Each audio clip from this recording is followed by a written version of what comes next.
కృష్ణా జిల్లా Gannavaram additional junior civil judge court దగ్గర ఉద్రిక్తత ఏర్పడింది. విమెన్ పార్లమెంటుకు వచ్చిన తనను అడ్డుకున్నందున డీజీపీ సీఎస్లపై ప్రైవేట్ కేసు వేసేందుకు కోర్టుకు వెళ్లారు వైసీపీ ఎమ్మెల్యే రోజా.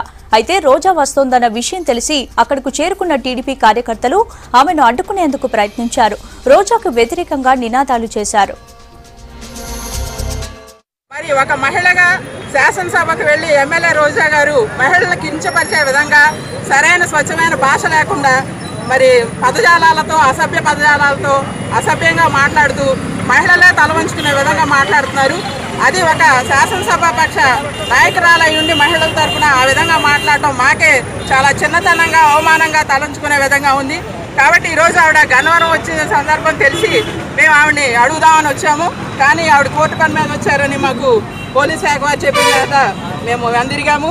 కానీ ఇక నుంచి అయినా సరే మహిళల పట్ల దయించి ఆవిడ మహిళలు కించపరిచే విధంగా మహిళలే ఆవిడ్ని అసహించుకునే విధంగా మాట్లాడవద్దని కోరుచున్నాం.